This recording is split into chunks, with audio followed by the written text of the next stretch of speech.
Hey guys, how's it going? This is Nate English from EnglishEndurance.com, and today I'm working out inside, and I wanted to make a quick video showing you some of what I do when I can't get out on the road, or if I just want to make sure that a couple times a week I'm doing some core work and making sure that I'm a well-rounded athlete and don't have any major weaknesses that might develop if all I ever did was riding or running. So here's a very brief workout that I would suggest trying, or at the very least, I just want to show you that you can do a lot in a short period of time and encourage you to just make sure that that's a part of your routine. So if I just had 10, 15, 20 minutes to do some basic strength work at home, I'd probably just do core work and some push-ups, maybe some pull-ups. In my apartment I have a pull-up bar and I'll use that. I also would recommend a suspension type trainer where you can dangle some ropes from a pull-up bar and then put your feet in those straps or your hands and do planks or mountain climbers with the added instability that creates, and it helps you to activate your muscles at higher levels than if you were to do it just on stable ground. Instability is often one of the best ways of increasing muscle activation, so I really like doing that. But let's just say I did 10 or 15 minutes, maybe 20 of core work and push-ups and things like that. If I have time, or if it's a priority of mine at that point in my training, I will definitely include some leg strength work and maybe a little bit more shoulder and arm strength work as well. You can get warmed up or even get a good workout just with body weight squats, body weight lunges, and squat jumps. And so oftentimes just doing that is going to be fine, or if you do that as a warm-up and then you do some weighted exercises, that can be great as well. And I'll try to keep this pretty brief so it gives you a quick overview, but obviously there's dozens and dozens of other things that you could do. I just want to go over some of my favorites and some of the ones that I do most frequently. So let's go.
So usually I try to keep it, really simple. I just try to hit some major muscle groups and try to get it done pretty quickly. I try to use different exercises that hit different muscle groups so that I can kind of go back and forth from one exercise to the next in relatively quick sequence and do kind of a circuit training type workout where you have minimal recovery, and that way you can get a lot of work done in a relatively short period of time and not waste a lot of time just sitting around waiting for your muscles to recover so you can do another set of push-ups or whatever it is. Usually I'll just pick a handful of exercises and just do 3 or 4 sets of those, and just 15 or 20 minutes or even less, you can have a really good routine that gets you stronger and more balanced as an athlete without taking a lot of time to do it.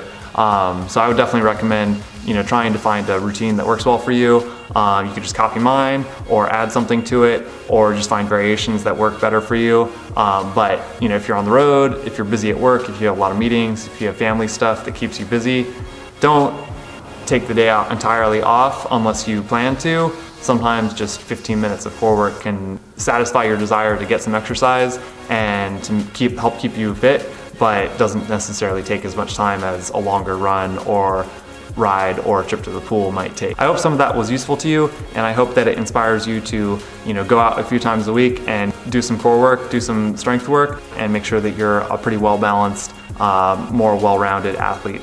So take care, and I'll see you next time. Bye.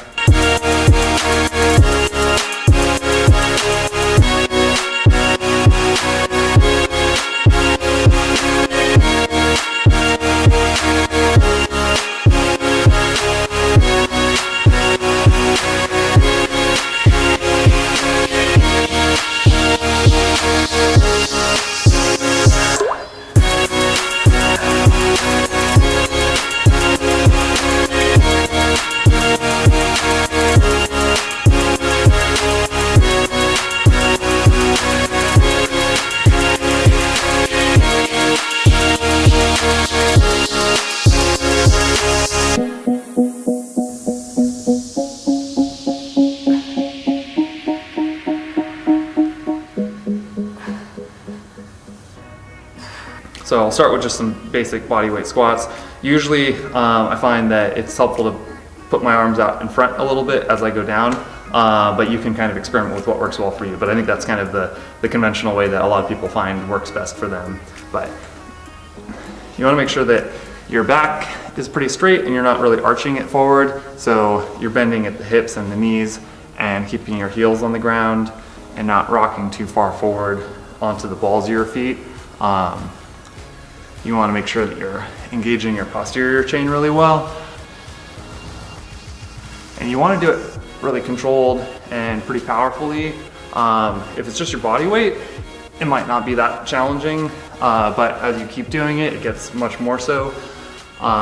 Or if you start doing squat jumps, that can actually be quite strenuous. So even if you don't have any weights at home or you don't have a gym to go to, squat jumps can be pretty great if you want to increase your power and neurological recruitment without a lot of fancy equipment.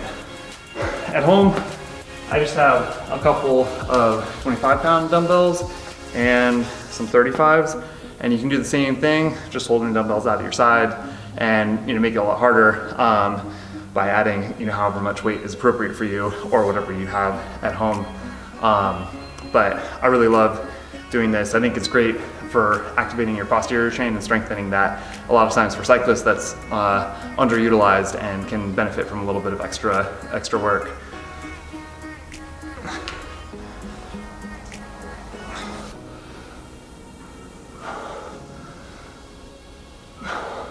So, body weight squats, weighted squats, those are great.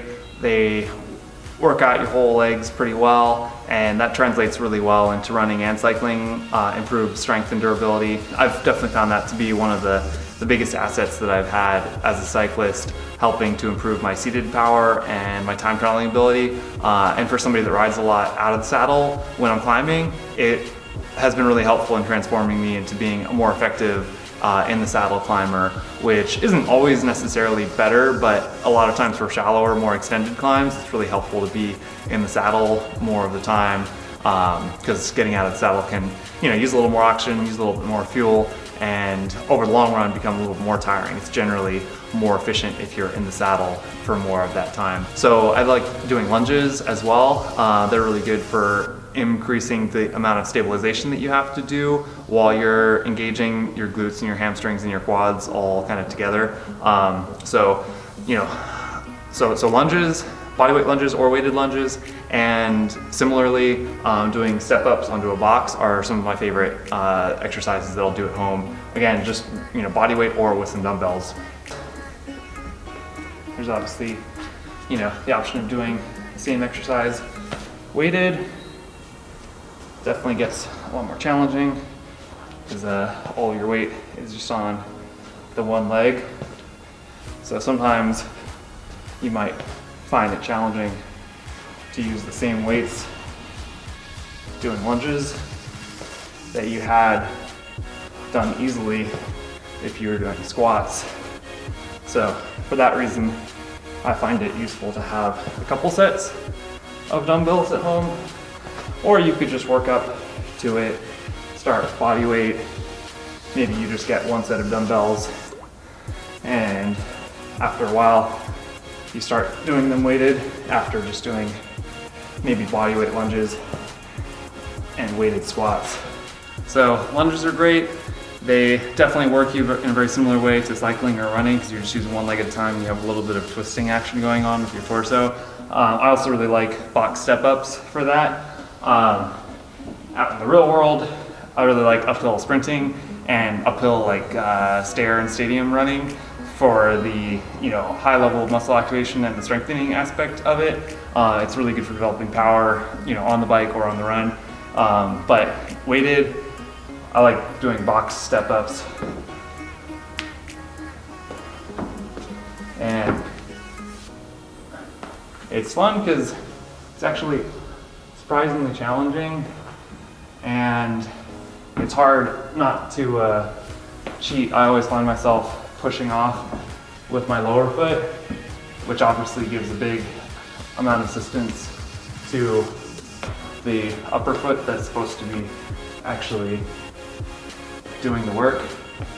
So try to focus on that. I find that this exercise is probably about as good as it gets for me, at least, at engaging my glutes. Because just as you're lifting off the ground, it really engages your glutes quite well.